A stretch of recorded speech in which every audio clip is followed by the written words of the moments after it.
Atos dos Apóstolos, capítulo 26, do 1 ao 18, faremos essa primeira leitura. Do versículo 1 até o versículo 18. Com toda a reverência, com todo o temor, mas ao mesmo tempo com toda a liberdade que Cristo conquistou, faremos a leitura. E diz assim a palavra do Senhor. Então Agripa disse a Paulo: você pode falar em sua defesa. Paulo fez um sinal com a mão e começou sua defesa. Rei Agripa, considero-me feliz de ter hoje a oportunidade de lhe apresentar minha defesa contra as acusações feitas pelos líderes judeus. Pois sei que conhece bem todos os costumes e controvérsias dos judeus. Portanto, peço que me ouça com paciência. Como os líderes judeus sabem muito bem, recebi educação judaica completa desde a infância entre o meu povo e depois em Jerusalém. Também sabem, e talvez estejam dispostos a confirmar, que vivi como um fariseu, a seita mais rígida de nossa religião. Agora estou sendo julgado por causa da minha esperança no cumprimento da promessa feita por Deus a nossos antepassados. De fato, é por isso que as 12 tribos de Israel adoram a Deus fervorosamente, dia e noite, e compartilham da mesma esperança que eu. E, no entanto, ó rei, acusam-me por causa dessa esperança. Por que lhes parece tão incrível que Deus ressuscite os mortos? Eu costumava pensar que era minha obrigação empenhar-me em me opor ao nome de Jesus o Nazareno. Foi exatamente o que fiz em Jerusalém. Com autorização dos principais sacerdotes, fui responsável pela prisão de muitos dentre o povo santo. E eu votava contra eles quando eram condenados à morte. Muitas vezes providenciei que fossem castigados nas sinagogas, a fim de obrigá-los a blasfemar.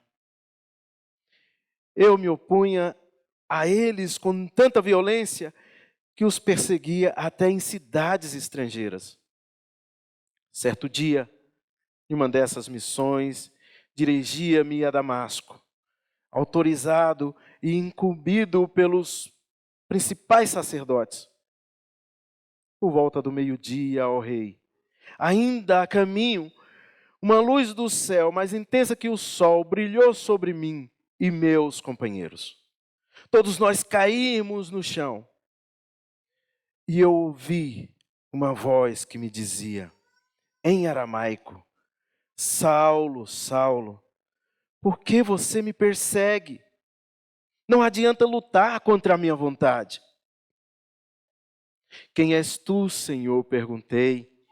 E o Senhor respondeu: sou Jesus, a quem você persegue. Agora levante-se, pois eu apareci para nomeá-lo meu servo e minha testemunha. Conte o que viu e o que eu lhe mostrarei no futuro. E eu livrarei tanto do seu povo como dos gentios. Sim, eu envio aos gentios para abrir os olhos deles, a fim de que se voltem das trevas para a luz e do poder de Satanás para Deus. Então receberão o perdão dos pecados e a herança entre o povo de Deus, separado pela fé em mim. Pai, nós te bendizemos o teu santo nome nesta manhã e clamamos que o teu Santo Espírito nos conduza a abrir os nossos olhos, a ouvir a tua voz e cairmos de joelhos diante do Senhor em arrependimento. Provoca em nós aquilo que somente o Senhor consegue através da tua palavra e através do teu Espírito. É em nome de Jesus que nós oramos. Amém e amém. Pode sentar-se, queridos. Livre, apesar das cadeias. Estamos conversando já há algum tempo sobre a vida, a jornada, a caminhada de Paulo e de outros mais que o acompanharam nas plantações, na plantação das igrejas, no espalhar do evangelho no primeiro século. A Bíblia e a história da igreja mostram que homens e mulheres foram presos por pregar o evangelho, por serem fiéis à pregação do evangelho, por narrar aquilo que Deus fez e que Deus continua fazendo. Paulo, no primeiro século, foi um desses homens, junto com Pedro, junto com Tiago, junto com outros, mas Paulo foi preso diversas vezes. Nós já vimos na narrativa aqui de Atos capítulo 16, por exemplo, onde ele escreve umas cartas chamadas Cartas da Prisão. Em Filipos, Atos 16, ele e Silas foram presos e lá nas cadeias, no subterrâneo, acorrentados, cantavam louvores a Deus e oravam a esse Deus. E o carcereiro daquela cadeia, ouvindo aquela canção, ouvindo os hinos de louvores a Deus, quer saber quem é esse Jesus? Quem é esse Deus que liberta? Como posso fazer? O que posso fazer para ser salvo? E eles respondem: creia em Jesus, e você e sua família será salvo. Aquele carcereiro e toda a sua família entregam a sua vida a Cristo Jesus. E continua a obra do Senhor.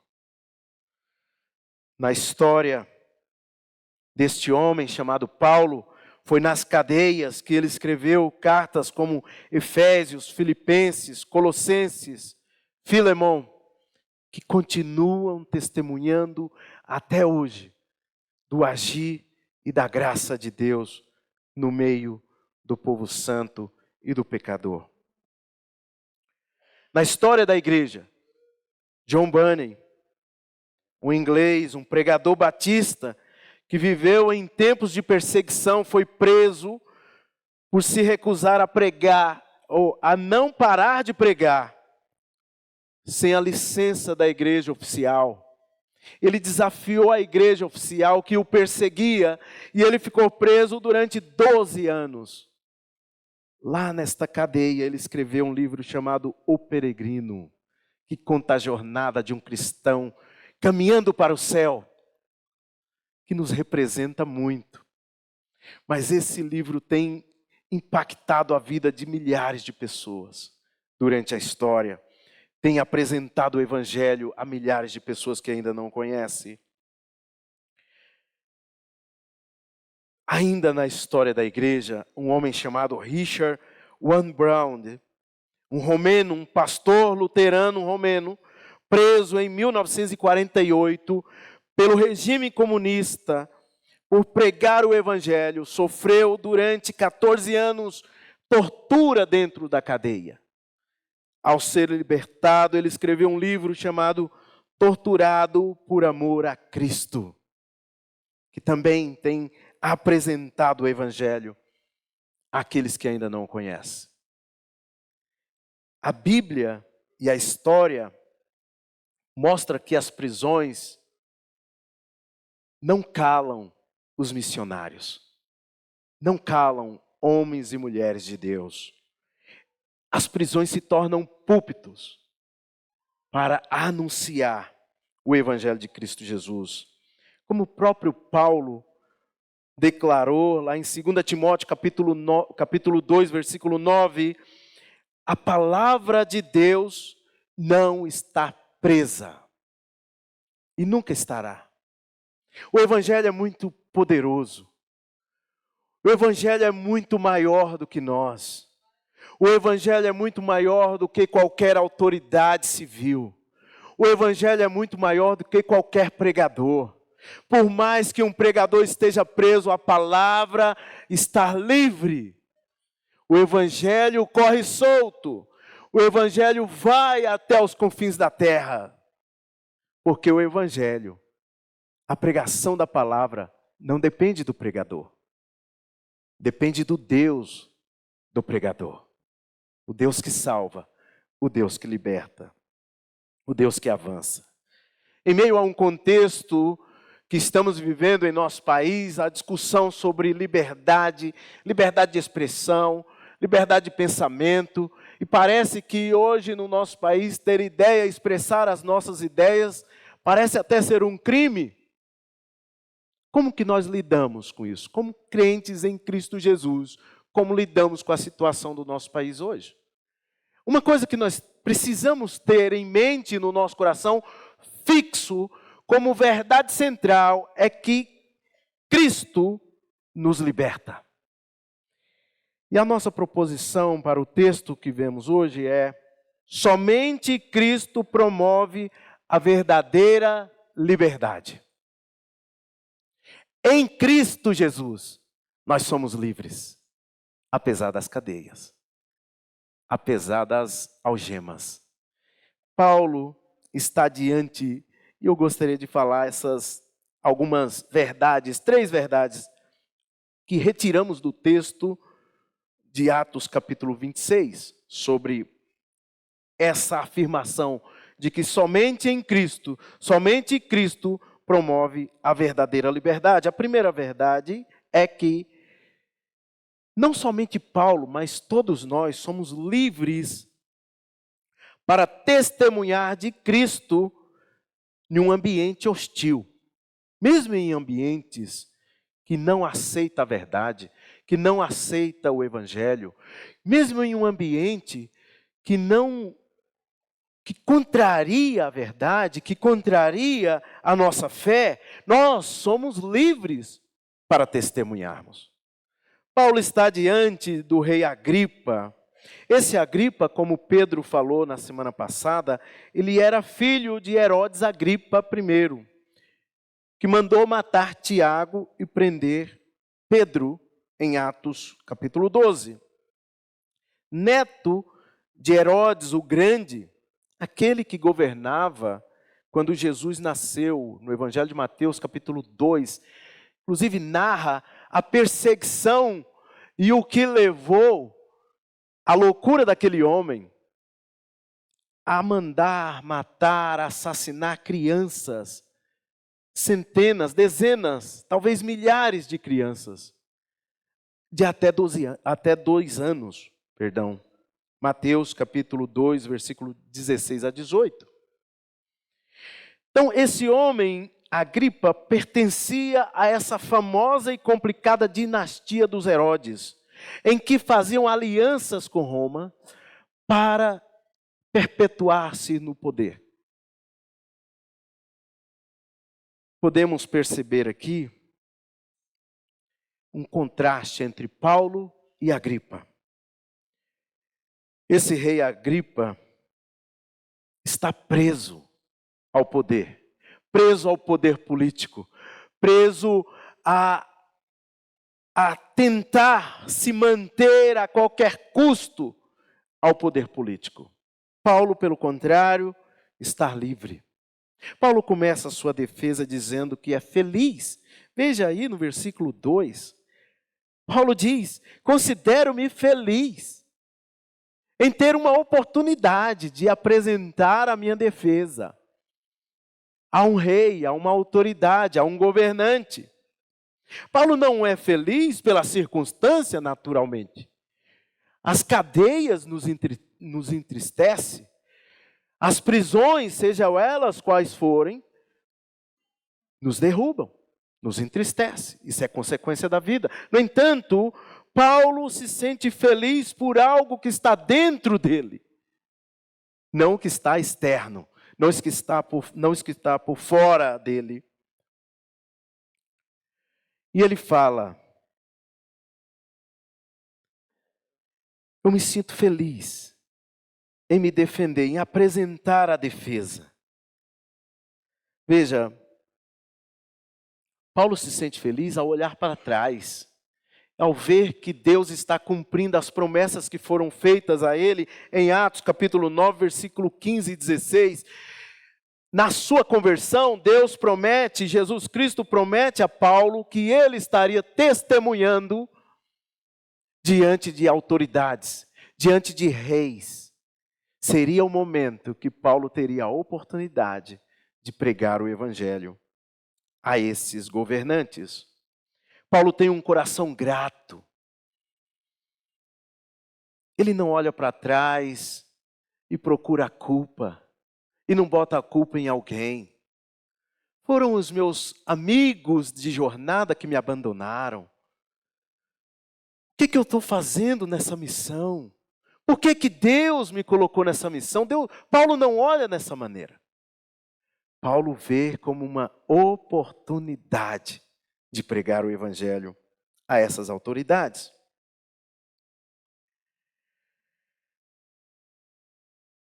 Vejam, em algumas modalidades esportivas, o futebol, por exemplo, os treinadores usam a seguinte estratégia: o melhor ataque, a melhor defesa é o ataque.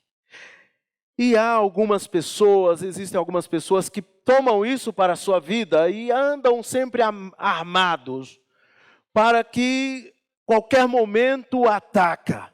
Antes mesmo de ouvir as pessoas, antes de ser questionado de alguma coisa, já começam a atacar. O Evangelho nos ensina, no entanto, que a melhor defesa é a verdade. A melhor defesa é a verdade do Evangelho. E Paulo então começa a sua defesa ao se dirigir aos judeus, contando os fatos da sua vida. Veja aí o que ele diz. Ele diz: ó rei Agripa, o senhor sabe, o senhor conhece, e os líderes judeus me conhecem, e eles até podem confirmar as minhas informações, mas eu cresci no judaísmo. Desde a infância eu fui ensinado, desde pequenininho, fui ensinado os princípios judaicos, a palavra de Deus. Eu pertencia a um grupo mais rígido da nossa religião. Eles podem confirmar, eles me conhecem. Alguns daqueles homens certamente conheciam Paulo, sabia da sua história. Vejam, meus irmãos, como é difícil, a dificuldade que nós temos de testemunharmos no ambiente em que as pessoas nos conhecem. Na nossa família, no nosso trabalho, na nossa escola, pessoas que cresceram com a gente. As pessoas olham para nós e falam: não é possível. E a gente tenta introduzir o Evangelho, a gente tenta falar do Evangelho, da graça de Deus. Paulo está sendo julgado por causa da sua esperança.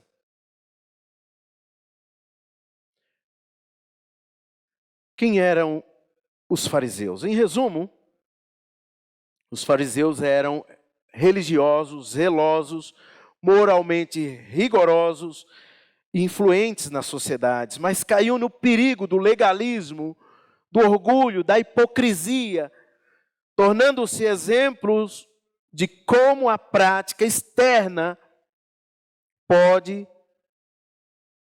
se distanciar do verdadeiro coração daquele que quer, daquele que deseja agradar a Deus. As práticas religiosas muitas vezes causam uma casca, um peso, e achamos que seguir a Cristo é simplesmente ter um sistema religioso. Ser livre para seguir a Cristo é fazer determinadas práticas. Os judeus aqui, ou os fariseus, tinham umas práticas muito mais rigorosas do que as nossas. No entanto, eles estavam distantes de Deus. Eles caíam no erro do orgulho, da vaidade, eles caíam no erro da hipocrisia. E como eu estava dizendo, o desafio que temos em testemunharmos entre os nossos amigos, mas seguimos o exemplo de Paulo. O exemplo que Paulo nos dá é de mantermos fiéis, contarmos aquilo que Deus fez em nossa vida. Isso é inegável, tanto para nós quanto para os nossos amigos e familiares. Eles olham para nós e dizem: já não é mais aquela pessoa que eu cresci, já não é mais aquela pessoa que eu convivi. Alguma coisa aconteceu. Eu não sei o quê, mas alguma coisa mudou a vida dele. E ao longo do tempo, essas pessoas vão começando a confiar em nós, porque a nossa postura vai mudando. Quanto mais aproximamos de Deus, quanto mais aproximamos de Jesus Cristo, a transformação vai sendo cada vez mais visível. Paulo então está sendo julgado por causa dessa esperança, do cumprimento da promessa que Deus fez ao povo santo lá no passado. Qual é a promessa? A promessa da chegada do Messias. Deus havia prometido o Messias, e o Messias nasceria do povo de Israel. Essa é a promessa. E Paulo diz, no versículo 7, estou sendo julgado por causa dessa esperança. Em Gênesis capítulo 3, versículo 15, logo após a queda, Deus promete que da descendência da mulher viria o homem que pisaria a cabeça da serpente, que nos vingaria, que nos levaria de novo a ter comunhão com Deus. Essa é a primeira promessa anunciada sobre a vinda do descendente da mulher, que Deus faria todo o trajeto de volta. Gênesis 3, capítulo 15, ou Gênesis 3, versículo 15. Uma mensagem semelhante é anunciada no capítulo 12, em que Deus fala a Abraão, ao prometer a Abraão que por meio de sua descendência, todas as nações da terra seriam abençoadas. O Messias viria da descendência de Abraão. Depois, em 2 Samuel 7, versículo 12 ao 16, Deus promete a Davi um descendente que reinaria para sempre em seu trono, apontando assim para o reinado eterno de Cristo Jesus, aquele que está sentado à destra de Deus Pai Todo-Poderoso. Isaías 7,14 fala sobre o nascimento do filho de uma virgem, que é anunciada da seguinte maneira: a virgem conceberá e dará à luz um filho e o chamará Emanuel, Deus conosco. O menino em Isaías capítulo 9 também fala que o menino viria e ele seria chamado Deus poderoso, Conselheiro, Pai da eternidade, Príncipe da paz. Essa é a promessa dada ao povo de Israel. Interessante, e talvez o mais significativo texto é de Isaías 53, que fala sobre o servo sofredor, aquele que viria e levaria o peso do pecado do seu povo. Livraria todo o povo para ser não somente o salvador do povo, daquele que se arrepende em Israel, mas de todas as nações, todos os povos. Os gentios também teriam a oportunidade de fazer parte do povo de Deus através do arrependimento e fé em Jesus. O Senhor já havia cumprido essa promessa. Qual a diferença entre Paulo e os líderes judeus aqui? Eles ainda estão na espera do Messias. Paulo diz: eu creio na mesma promessa, mas agora eu sei que ele já veio. O Senhor já enviou o Messias. o Messias é Cristo Jesus. Logo depois, no versículo 8, Paulo faz a pergunta e traz, mais uma vez, a conversa para a ressurreição de Cristo. Por que lhe parece tão incrível que Deus ressuscite os mortos? Como se Paulo olhasse admirado para eles. Vocês não estão vendo? Deus já enviou o Messias. Será que vocês não acreditam na ressurreição dos mortos? No Antigo Testamento há alguns relatos de pessoas que foram ressuscitadas. Mas qual a diferença entre esses e até mesmo de alguns do Novo Testamento também para Jesus? Jesus foi o primeiro a ser ressuscitado e não mais morrer. Os outros do Antigo Testamento, até mesmo do Novo, como Lázaro, por exemplo, depois morreram. Mas Jesus é o primeiro a morrer, ressuscitar e não mais morrer. Vencendo o peso, vencendo o aguilhão da morte. Não há mais. A vitória foi conquistada em Cristo Jesus. A morte não tem mais poder sobre aquele que está em Cristo Jesus. João capítulo 11, ao ressuscitar Lázaro, ele mesmo diz, mesmo que esteja morto, viverá.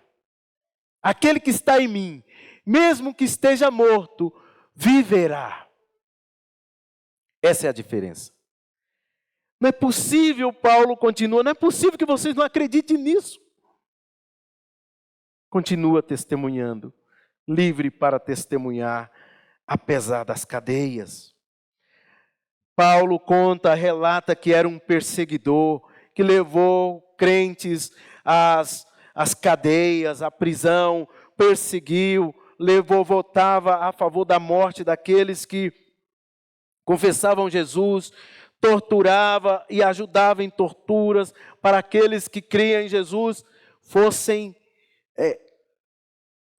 a tal ponto de negar a fé em Cristo, blasfemar. Blasfemar aqui significa isso, renegar a fé em Cristo para preservar a sua vida. Paulo agora está sendo pressionado dessa maneira, nessa direção, não fisicamente, mas psicologicamente está sendo pressionado a negar a Cristo. Paulo agora é o preso, o perseguido, o julgado. Mas mesmo assim ele não ataca ninguém. Em outras palavras, Paulo entende a posição dos fariseus. Afinal de contas, ele era um fariseu. Ele compreende a visão dos fariseus. No entanto, há de se esclarecer que entender é diferente de concordar. Paulo não concorda com a posição deles, mas ele entende. Paulo sabe que a sua luta não é contra sangue nem contra carne. Paulo sabe que a sua luta é contra inimigos invisíveis, potestades do ar, dos domínios celestiais, como ele mesmo descreve em Efésios capítulo 6, versículo 12. Isso não isenta a culpa dos fariseus. Mas Paulo está tranquilo diante da perseguição.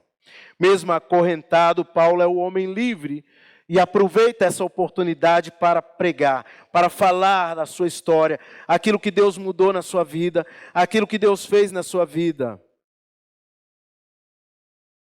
A prisão não silenciou a sua voz. A liberdade verdadeira não é a de ir e vir, mas a de anunciar Jesus Cristo em qualquer situação. Essa é a verdadeira liberdade. Vejam, meus irmãos, eu não sei qual é a sua situação hoje, o que você está passando. Eu posso imaginar alguns que eu tenho mais contato. Não posso prever o futuro, saber o que vai acontecer amanhã. Mas há um desafio aqui para todos nós, e o desafio é de nos mantermos fiéis ao testemunhar de Cristo Jesus. em qualquer circunstância, em qualquer situação, vivendo uma vida santa, uma vida ética, fazendo o nosso devocional, mas não só isso. Cada um de nós, os verdadeiros crentes em Cristo Jesus, onde estamos hoje e onde estaremos amanhã, somos chamados e desafiados a testemunharmos, a clamar, a cantar, como acabamos de cantar na canção, dizendo nas ruas que Jesus é o Senhor que liberta. Segunda verdade, segundo ponto que gostaria de falar. Livre para apresentar a graça, mesmo aos que nos hostilizam. Veja aí os versículos 19 ao 23. Portanto, rei Agripa, obedeci à visão celestial, anunciei a mensagem, primeiro em Damasco, depois em Jerusalém e em toda a Judéia, e também aos gentios, dizendo que todos devem arrepender-se, voltar-se para Deus e mostrar, por meio de suas boas obras, que mudaram de rumo. Alguns judeus me prenderam no templo por anunciar essa mensagem e tentaram me matar, mas Deus tem me protegido até este momento, para que eu dê testemunho a todos, dos mais simples até os mais importantes. Não ensino nada além daquilo que os profetas e Moisés disseram que haveria de acontecer, que o Cristo sofreria, seria o primeiro a ressuscitar dos mortos, e desse modo anunciaria a luz de Deus, tanto aos judeus como aos gentios. Essa semana, fomos pegos de surpresa com o falecimento de Vold Baucham. E esse homem, um dos maiores pregadores da nossa era, da nossa atualidade, ele me representava muito. Realmente eu fiquei emocionado ao ler que esse homem partiu nessa semana. Ele era um negro, filho de uma mãe solteira, que era budista, jogador de futebol americano, que se converteu a Cristo no primeiro ano da faculdade. Deus o levou a ser um defensor vigoroso e intelectualmente profundo do Evangelho. Mesmo em contextos hostis à igreja e ao Evangelho, quantos de nós, de fato, somos livres das amarras do medo, do pecado, e estamos prontos, preparados para defender a fé, mesmo diante desses ambientes hostis, das pessoas que nos menosprezam, das pessoas que não levam a sério o Evangelho e até perseguem o Evangelho, ou aqueles que pregam a verdade de Deus. Quantos de nós? Esse homem foi um exemplo para mim. Podemos ver também na vida de Paulo um exemplo de uma pessoa livre, apesar das cadeias, apesar das algemas. Mas Paulo nos fornece aqui um exemplo do nosso dia a dia, da nossa vida comum, da nossa segunda-feira, que é de como testemunharmos de Cristo Jesus, sem nos exaltarmos, mas também sem diminuir aquilo que Cristo fez na nossa vida. Veja aí o que Paulo vai dizer. Paulo conta, ele é capacitado por Deus, ele é levado por Deus a testemunhar de Cristo. E Paulo diz aí, obedeci à visão. Aí eu quero fazer uma pergunta a todos nós. Em que consiste um testemunho cristão? De um crente, de alguém que foi alcançado pela graça. Basicamente, há 3 aspectos, 3 momentos ou 3 coisas que consiste um testemunho cristão. O passado, como éramos antes de sermos alcançados por Cristo. O momento em que Cristo nos encontra, nos liberta, nos salva. A mudança que esse encontro transforma, que muda, as mudanças profundas na alma, as mudanças profundas na vida, as mudanças profundas no dia a dia, nos meus relacionamentos. E o presente. Como eu faço? Como eu vivo agora?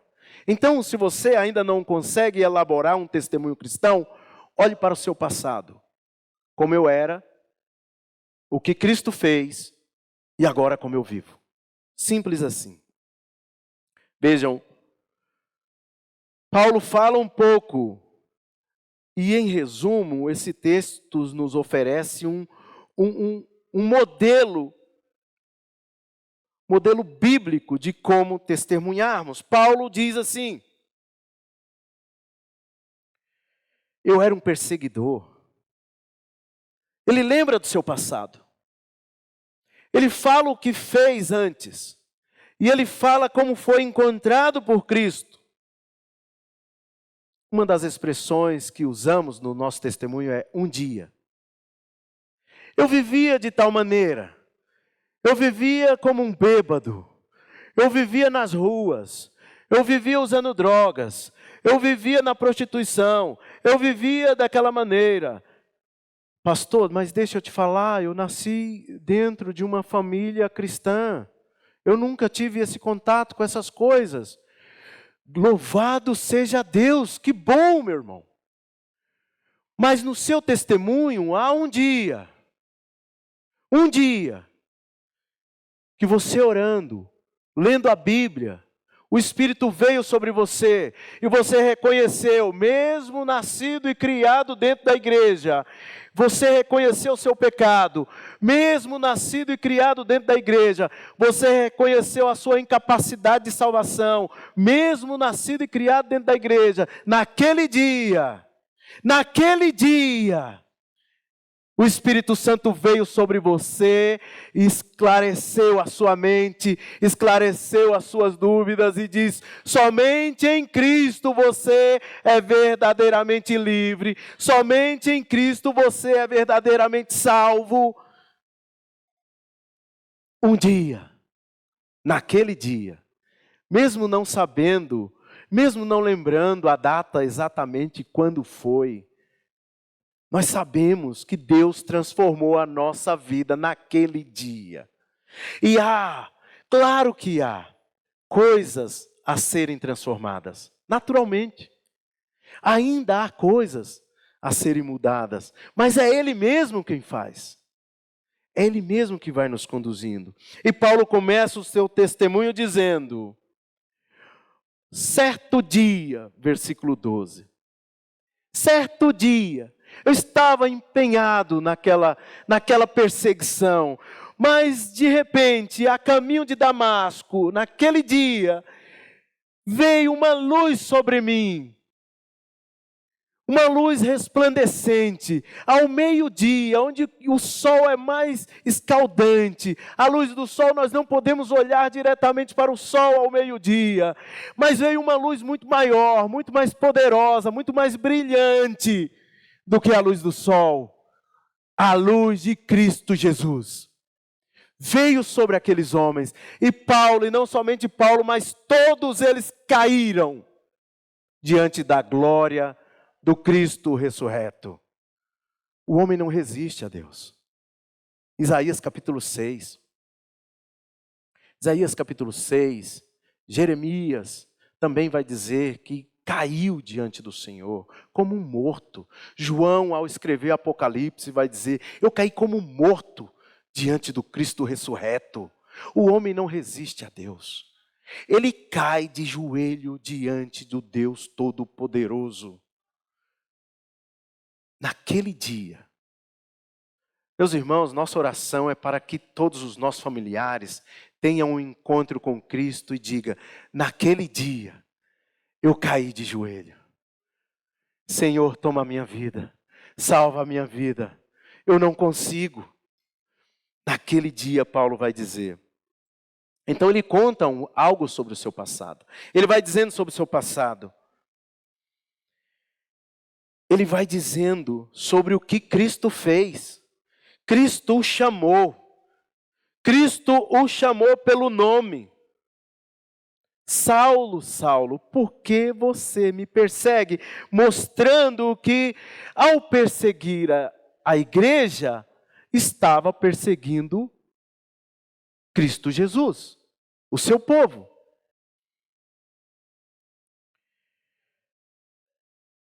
Saulo, então, ouve a voz do Senhor. E é interessante nesse versículo que Paulo talvez ainda não havia ouvido a voz de Deus nitidamente, claramente, mas nesse dia ele sabe que é uma voz diferente. Ele diz: Senhor, quem és tu, Senhor? Se apresenta, se revela para mim. Quem és tu, Senhor? Eu não sei a experiência de cada irmão aqui, mas nós sabemos quando é o Espírito Santo de Deus que está falando conosco. Quando é o Senhor que está falando conosco. É uma voz completamente diferente de todas as outras. Paulo diz: naquele dia eu vi uma luz maior do que a do sol, mais poderosa do que a do sol. Eu ouvi a voz do Senhor, chamando-me pelo nome. E Jesus conhece a cada um de nós pelo nome. Ele sabe as nossas lutas, nossas dificuldades. E Ele te conhece e me conhece pelo nome. Paulo ouviu um chamado de Deus, ouviu o chamado de Cristo, versículo 16 a 18. Jesus não somente deteve Paulo, mas ele comissionou Paulo. Muda a vida, transforma a vida. Agora aquele que perseguia se torna o perseguido, perdão. Aquele que negava agora anuncia. Ele diz: eu obedeci a voz, eu não me neguei, eu fui, anunciei. Ó rei Agripa, eu obedeci à visão celestial. Anunciei primeiro em Damasco, depois em Jerusalém. E por conta disso eu fui perseguido. Os judeus tentaram me matar por causa dessa mensagem.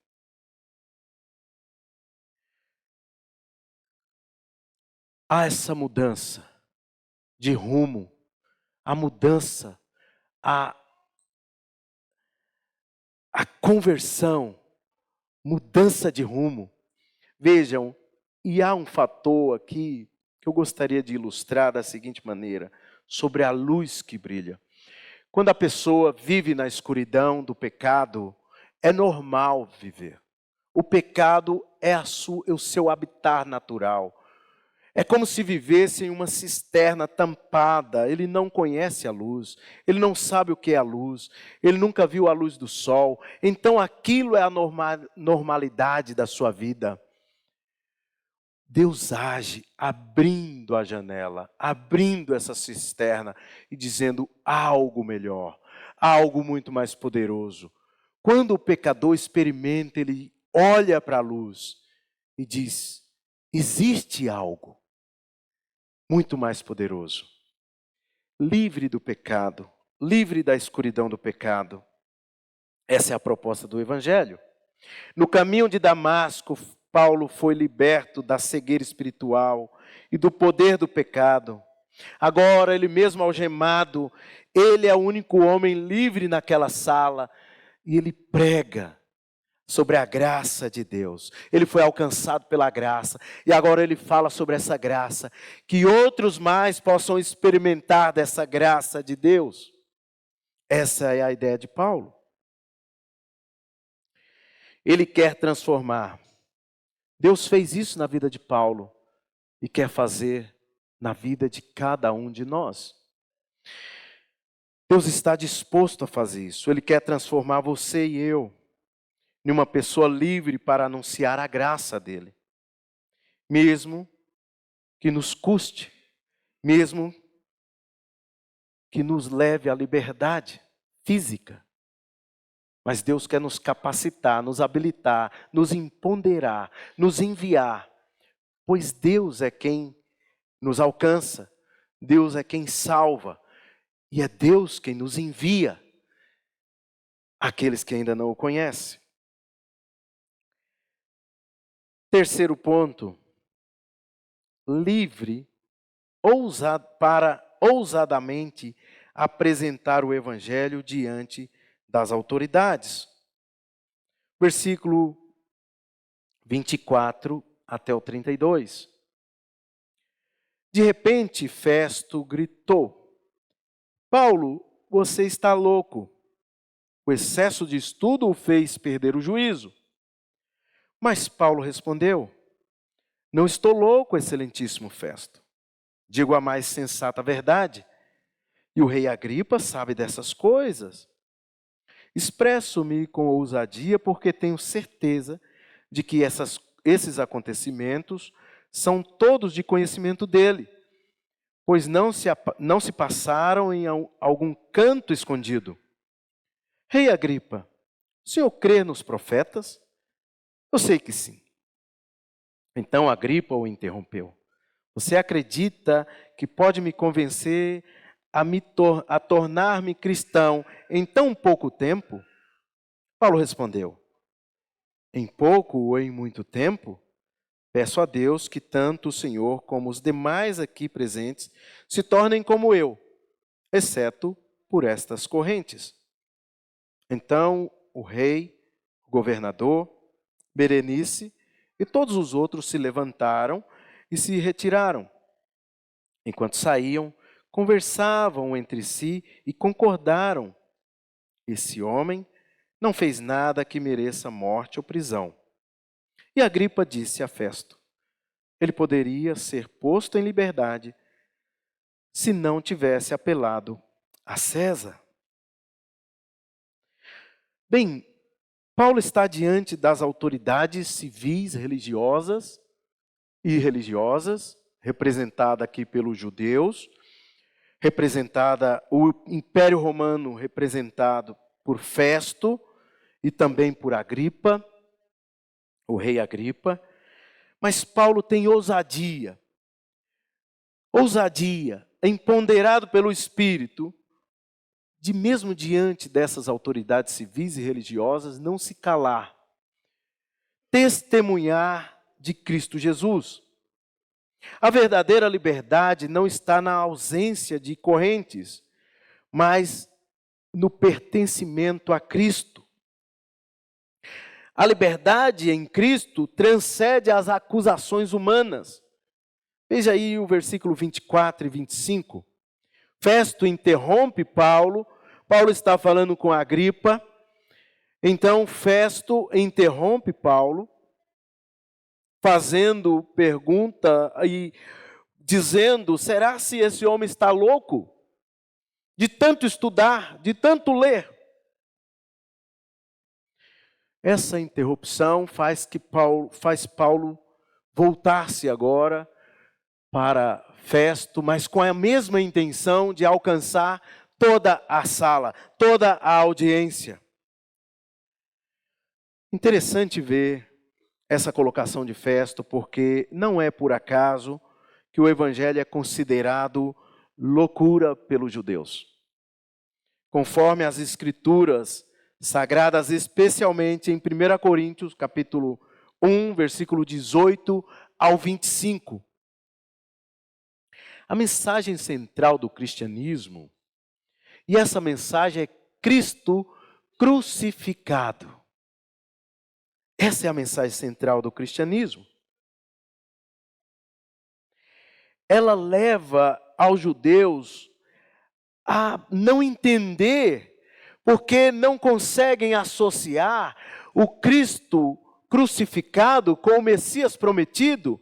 O Messias prometido para os judeus, a ideia, na cabeça dos judeus, seria aquele que livraria, que libertaria do poder do Império Romano.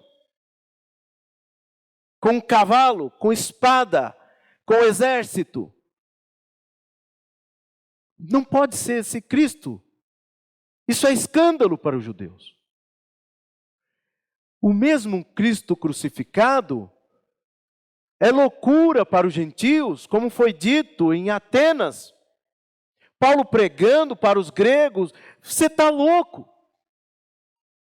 Isso não existe. Um homem que morreu e ressuscitou, isso é loucura. Mas, sendo considerado loucura para os homens, o Evangelho é o poder de Deus para a salvação daqueles que crê. Seja judeu ou gentio. Romanos, capítulo 1, versículo 16. O Evangelho é o poder em ação, operando milagres, trazendo a luz, trazendo liberdade, salvando pessoas, tirando das trevas, tirando das amarras de Satanás. O Evangelho é aquele que tem o poder para saquear Satanás e os seus infernos. Somente Cristo entra através do Evangelho na vida da pessoa e o liberta de uma vez por todas do pecado, da escravidão do pecado, dos medos, dos receios, da vergonha, da culpa, da dor, das angústias, das ansiedades, da depressão, da doença. Jesus invade a história e salva de uma vez por todas. Vejam, ninguém chamou o grande evangelista do século XIX, D.L. Moody, de louco. Ninguém chamou ele de louco quando se esforçava para vender sapatos e ganhar muito dinheiro. Mas quando começou a ganhar vidas e milhares de vidas, esse homem alcançou nas suas cruzadas evangelísticas, aqueles que estavam próximo dele, aqueles mais chegados, o apelidaram de Moody, o maluco, o doido. É interessante ver que não é loucura pessoas gastarem rios e rios de dinheiro em coisas passageiras. Se você tem, se você faz, preste atenção nisso aqui. Mas aos olhos do mundo, é loucura a gente investir dinheiro em viagens missionárias. Vocês são doidos. Gastar esse tanto de dinheiro para visitar outras pessoas que vocês nem conhecem, do outro lado do mundo, no país dos pandas. Vocês são doidos. Pega esse dinheiro e investe em outra coisa. É loucura. É loucura. Mas o Evangelho é o poder de Deus. E aquele que entrega a sua vida ao Evangelho é livre. Porque ele entende que tudo que tem, tudo que é, pertence a Cristo Jesus. Não mais eu, mas Cristo vive em mim. Tudo que tenho, tudo que sou, pertence a Ele. Não é loucura. Loucura é viver sem Cristo.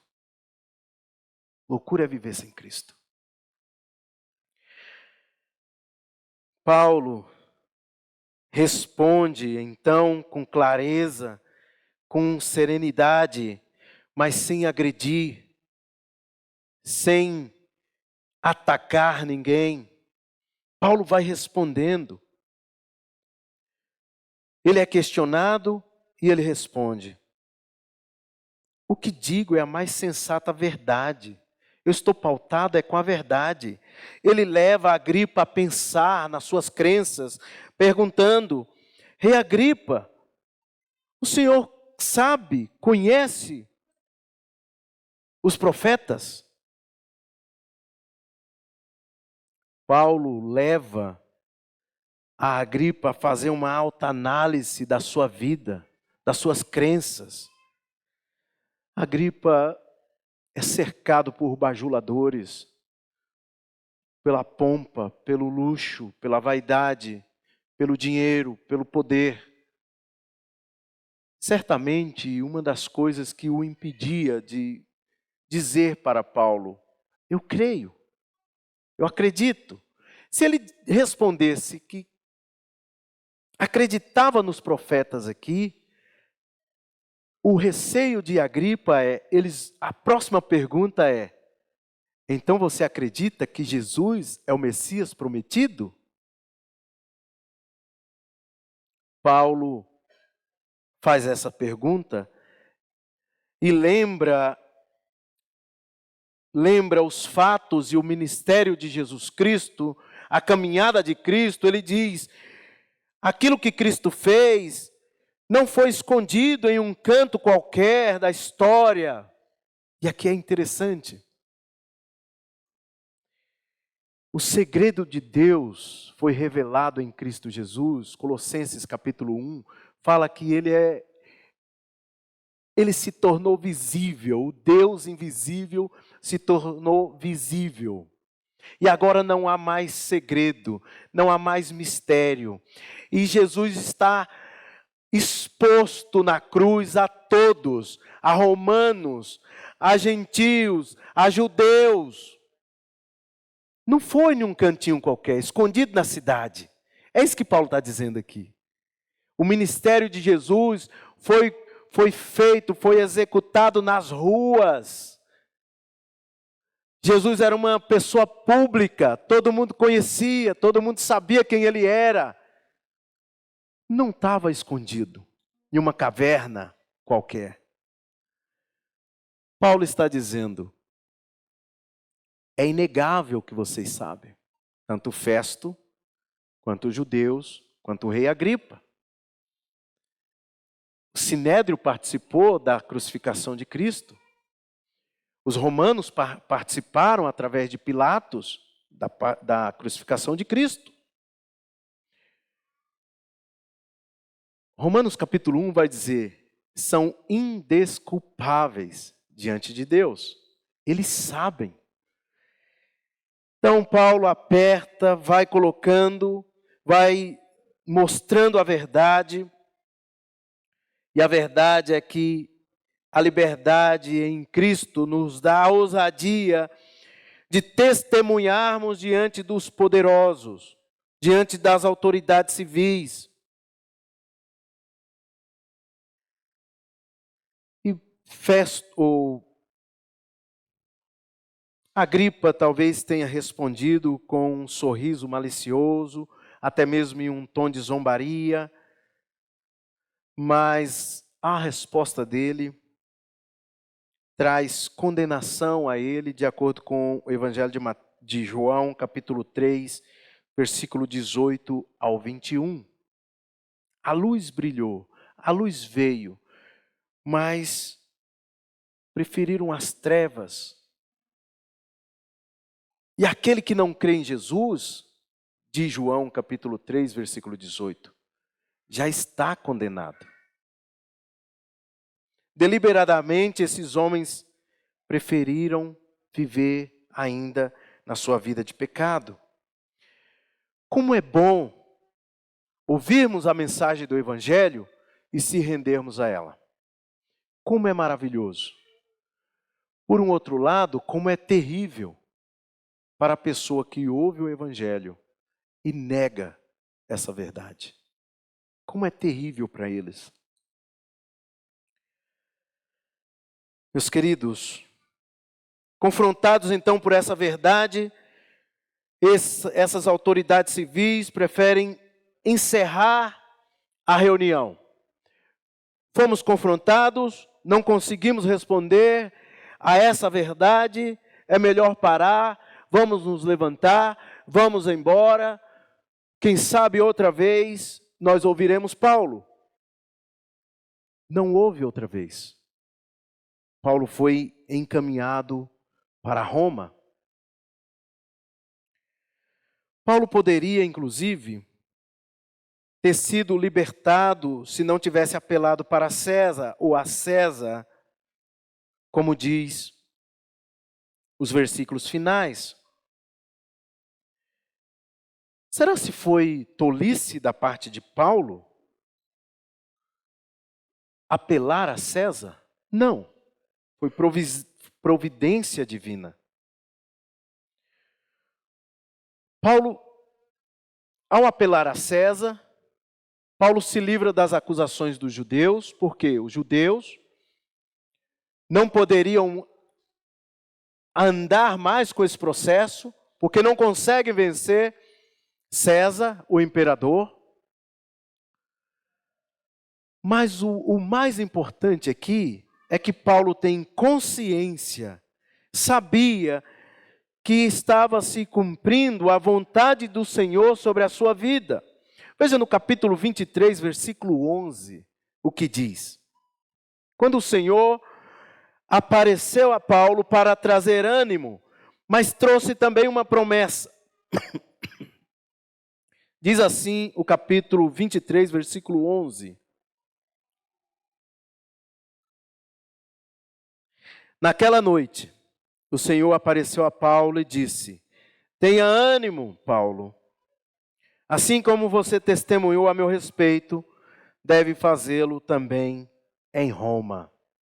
É o Senhor que está conduzindo a vida e a história de Paulo. Aquelas autoridades civis estão sendo instrumento de Deus, assim como algumas autoridades civis estão sendo instrumento de Deus hoje, mesmo que eles não tenham consciência. Meus queridos, você pode estar limitado por situações externas, mas se pertence a Cristo, desfrute da liberdade interior que o mundo não pode oferecer, e tampouco o mundo pode lhe retirar essa liberdade. Quem pertence a Cristo é livre para testemunhar, servir e viver sem medo, porque a sua vida está guardada em Deus. Paulo prova que a verdadeira liberdade está em pertencer a Cristo e em testemunhar claramente sobre a sua graça para a salvação, mesmo daqueles que são hostis ao Evangelho e à sua igreja. Concluindo, meus queridos, gostaria de apelar a vocês, a cada um de nós, da seguinte forma: não viva preso ao medo, à prisão ou ao julgamento humano. Seja livre para testemunhar diante dos homens, mesmo que esteja passando por dificuldades, seja hostilizado pela sua fé. Testemunhe de Cristo. Seja livre. Quem é livre em Cristo aproveita as oportunidades para testemunhar da graça dele. Esteja sempre pronto para apresentar o caminho da graça, mesmo às pessoas hostis a você e ao Evangelho. Esteja pronto. Não chegue armado, pronto para atacar as pessoas. Ao contrário, mostre como Deus e você se importa com elas. E por amá-las, e por querer vê-las bem, apresente o Evangelho. Mesmo a essas pessoas, o verdadeiro Evangelho nos dá essa coragem e essa intencionalidade de pregar com a autoridade de Cristo. Por fim, seja livre em Cristo para apresentar as prioridades e as perspectivas da palavra de Deus, mesmo diante das autoridades civis, ou seja, qualquer ambiente que você esteja.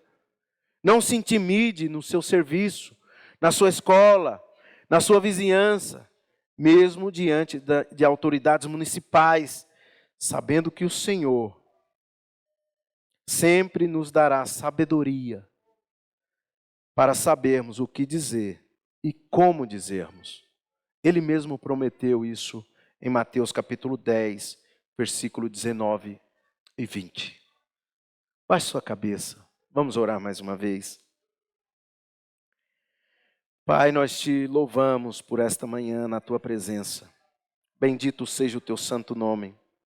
Obrigado pela tua palavra. E pedimos a ti, ó Deus, nos encoraja a testemunhar das tuas boas novas, que salva, que liberta, que livra o pecador. Pai, nos ajuda, nos empodera com teu Espírito para levarmos as boas novas àqueles que ainda não te conhecem. Ajuda-nos, ó Deus, a vivermos firmes no nosso testemunho de Cristo Jesus. É em nome de Jesus que nós oramos. Amém e amém.